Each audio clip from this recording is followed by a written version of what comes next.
날마다 말씀과 동행하는 동행 묵상입니다. 26년 1월 6일 화요일이고요. 창세기 3장 14절에서 24절. 오늘 말씀의 제목은 가죽 옷이라고 하는 제목입니다. 성도 여러분, 어제 본문에서 우리는 아담과 하와의 타락으로 인한 원죄의 파괴적인 결과를 살펴보았습니다. 오늘날 사람들이 가지고 있는 많은 어두운 마음들의 근원이 바로 창세기 원죄의 결과로 왔다는 것을 알 수가 있습니다. 오늘 본문 창세기 3장은 이에 대한 하나님의 뱀에 대한 심판과 인간에 대한 징계와 사랑에 대한 말씀이 나옵니다. 신학적으로 굉장히 다룰 것이 많은 깊은 내용인데요. 따라서 이 동행 묵상, 이 아침 묵상의 시간에 모든 것을 다 다룰 수는 없습니다. 다만 더 깊은 해석과 이해가 필요하신 성도님들께서는 용인 동행교회 유튜브 검색하셔서 창세기 강해를 참고하시면 창세기 3 장에 대한 자세한 해석과 적용을 들으실 수 있습니다. 제가 창세기 강해를 전체를 다 해 놨기 때문에 이 묵상을 하시면서 좀 더 깊은 이해와 적용이 필요하신 분들은 제가 아 했던 창세기 강해를 함께 들으시면 묵상에 도움 될 거라고 생각합니다. 새해를 시작한 지 벌써 5 일째입니다. 작심 3 일이라고 합니다. 3 일이 지난 이때에 우리 성도님들의 영적인 가구가 무너지기 쉽습니다. 다시 마음을 잡고 하나님 앞에서 깨어 있는 성도님들 되시기를 바랍니다. 이제 말씀 보겠습니다.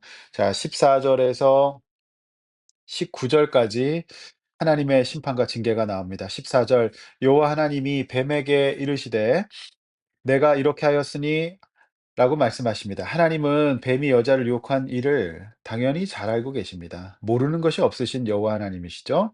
그리고 모든 들짐승보다 더욱더 저주를 받게 됩니다. 배로 다니고 흙을 먹게 되죠. 하나님은 이 모든 악을 이처럼 심판하시고 통제하십니다.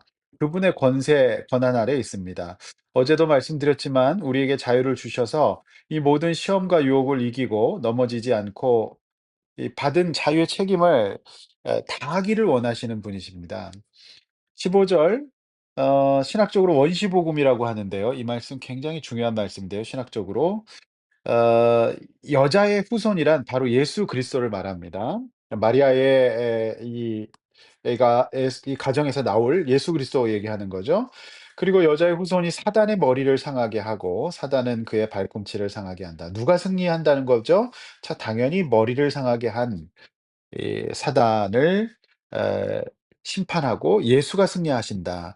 발꿈치를 상한다. 이제 예수 그리스도의 십자가에서 못 박히심을 예언하는 참 엄청난 말씀입니다. 여러분, 그래서 기독교는 단순히 누가 만들어서 이렇게 할 수 없는 겁니다. 제가 창세기 강의 때도 말씀드렸는데 이처럼 태초부터 삼위 하나님이 함께 계시면서 우리의 구원을 완성해 계시는 가실 겁니다. 그래서 스스로 계시는 분이시고 여호와 하나님이십니다. 믿으시기를 바랍니다. 우리의 신앙이 우상 숭배가 아니라 인간이 만든 종교도 아니라는 거 분명히 인식하셔야 됩니다. 성도 여러분, 하나님은 여호와이십니다. 그 어떤 권세도 대적도 하나님 앞에서 무릎 꿇게 됩니다. 그러므로 우리 성도들도 늘 깨어서 하나님의 권능을 힘입어 승리할 수 있습니다. 16, 19 절까지는 뱀의 유혹에 빠져서 하나님 말씀 어기고 숨었던 여자와 남자에 대한 징계가 나옵니다. 자, 16절 보시면은 여자가 받은 이 원죄의 결과에서 큰 역할을 했던 여자죠. 징계인데요. 산고를 겪게 됩니다. 여자의 탁월함이 남자의 다스림 아래로 들어가게 됩니다. 여기 보니까 "남편을 원하고 남편은 너를 다스려라." 이렇게 말합니다. 그러니까 인제 이 가정의 질서가 어쩌면은 어제 본문에서와 같이 여자가 뱀의 유혹의 대상이 됨으로써 남자가 여자보다 공격의 우선순위가 된다는, 그러니까 어떻게 보면 살짝 여자가 더 이렇게 그 리더십이 있어 보이죠. 그런데 원죄 이후에 이제 하나님의 섭리는 이 여자가 그 권세와 권한을 잘못 사용했어요. 그래서 남편을 넘어뜨렸죠. 그러니까 이제 바꾸어서 하나님은 원죄 이후에는 남편을 원하고 남편을 너를 다스릴 거다. 그러니까 남편에게 약한 존재가 되도록 그렇게 인도하셨던 것입니다. 어 원죄 이후에 영적 리더십은 남자가 가져야 하고요. 여자는 그의 영적 다스림을 받는 것. 이것이 바로 창세기 3 장에 나오는 창조의 섭리라고 볼 수가 있습니다. 원죄 이후죠. 그러므로 우리가 어떤 가정을 이루고 또 우리 자매님들 같은 경우에는 어떤 상대를 배우자로 이제 잘 골라야 되는지 뭐 이런 것들도 오늘 말씀을 통해서 알 수 있죠. 그 다스려야 되는데 그 다스림이 영적이지 않으면 힘든다라고 하는 것입니다. 17절 대신 남자는 또 어떤 징계를 받습니까? 17절 말씀에 보면은 평생 수고해야 되는 이 징계를 받습니다. 그리고 18절에 보면은 결과가 잘 안 나와요. 그러니까 땅이 내게 가시덤불과 엉겅퀴를 낸다. 에덴 동산은 그런 곳 아니었습니다. 그러니까 이게 힘든 노동과 수고를 하게 되는데 이 결과가 잘 나오지가 않게 됩니다. 그러니까 한마디로 해서 인제 인생이 쉽지 않고 19절 보면 "흙으로 돌아갈 때까지 얼굴에 땀을 흘려야 먹을 수가 있습니다." 참 놀라운 말씀인데요. 아 이 수고해야 됩니다. 그러니까 인생이 좀 이렇게 고행의 구조가 되는 거죠. 아 그리고 "흙이니 흙으로 돌아가라." 이 말씀 뭡니까? 제한된 육신의 삶을 살게 되는 겁니다. 그러니까 이 원죄가 들어오기 전에는 하나님 앞에서 이 뱀이 꼬셨잖아요. 유혹했어요. 영생하게 될 거고 눈이 떠질 거다. 그런 거 없는 겁니다. 하나님 앞에 있어야지 그 영생과 영적인 눈이 떠지는 건데요. 반대로 가게 된 겁니다. 그래서 이 사단은 우리를 구원하는 것이 아니라 우리를 넘어지게 만들고 우리를 죽게 만드는 것입니다. 그래서 예수 그리스도가 다시 그들을 심판하시고 머리를 상하게 하는 구조, 이 원시 복음이 제시가 되는 것이죠. 그래서 우리 예수 믿어야 합니다.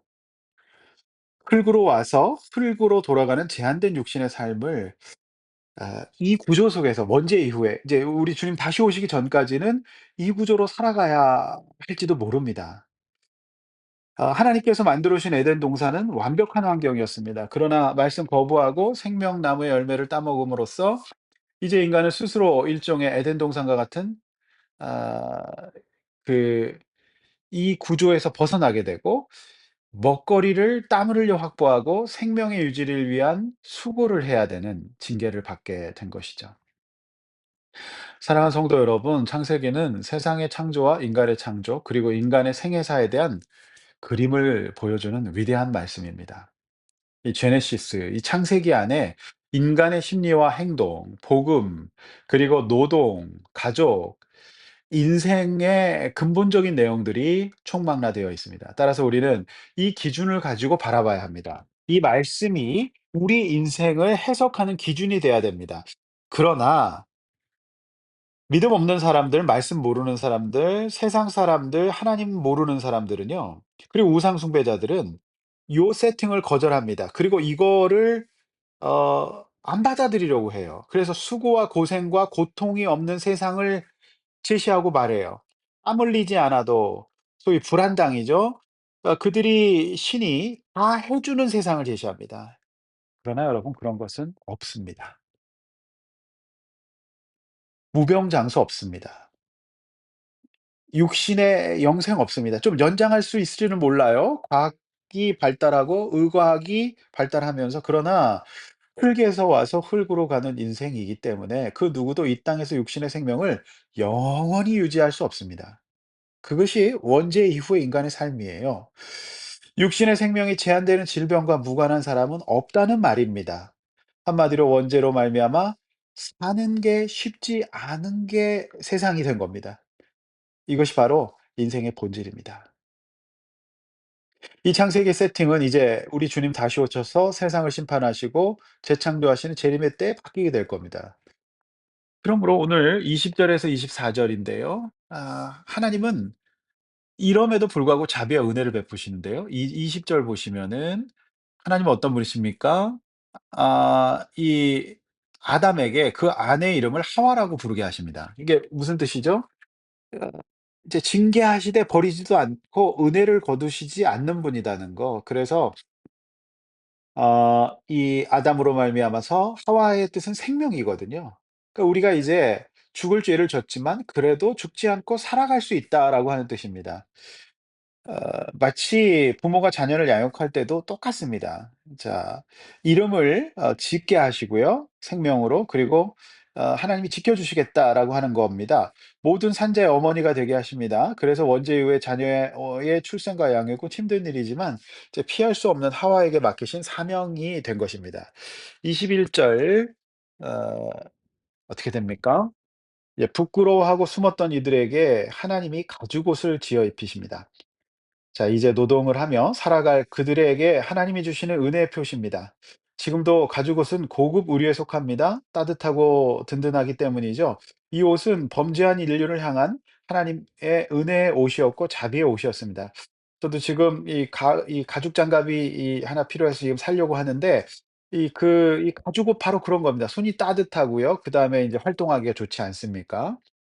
이 말씀의 의미는 무엇입니까? 하나님은 사단을 심판하시고 우리에게 주신 자유의 책임을 다하지 않은 인간을 징계하시되 이 험하고 힘든 세상에서 하나님의 자녀들의 인생과 생명과 삶을 지키시고 보호하시고 은혜 베풀어 주시고 가려 주신다는 뜻입니다. 그러므로 하나님의 은혜와 사랑을 믿는 성도는 힘들지만 우리에게 주어진 자녀 양육과 노동, 쉽게 나오지 않는 결과 앞에서도 좌절하지 않습니다. 믿음으로 은혜의 가죽옷을 입고 그저 최선을 다해서 주기도문에 나오는 기도처럼 아버지를 부르면서 전능하신 하나님을 의지하고 우리의 삶을 거룩하게 해서 주님의 이름이 거룩히 여김을 받게 하셔야 되고 그다음에 이제 일용할 양식을 구하며 살아야 합니다. 하나님께서 여러분에게 주신 은혜의 가죽옷을 입고 올겨울도 승리하시기를 바랍니다. 22 절에서 24절 말씀은 시험의 요소를 제거하신 하나님입니다. 선악과에 넘어졌으므로 이제 하나님은 그 환경에서 그들을 멀리 떼어 놓으십니다. 그리고 에덴 동산에서 내보내셔 시게 됩니다. 그리고 징계를 받아들이게 하시죠. 다시는 그 누구도 생명나무에 나무에 접근하지 못하도록 지키는 그룹을 두시죠.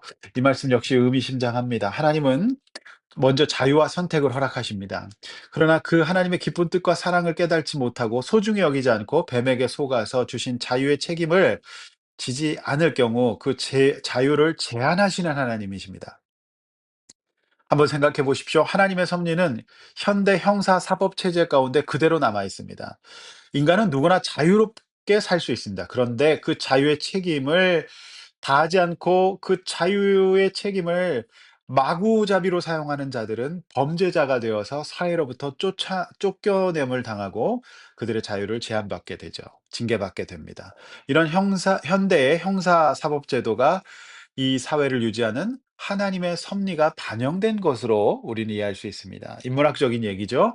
성도 여러분, 올해도 쉽지 않을지라도 우리 힘을 내어서 징계하시되 버리지 않으시고 은혜의 가죽옷을 지어 주시는 하나님 앞에서 그저 하루하루 최선을 다하고 늘 회개하고 절대 하나님은 우리를 연단하시되 버리지 않으신다는 거, 가죽옷 지어 주셔서 결국에는 사단 심판하시고 우리가 그 귀한 은혜를 소중히 여기면서 살아가게 하실 겁니다.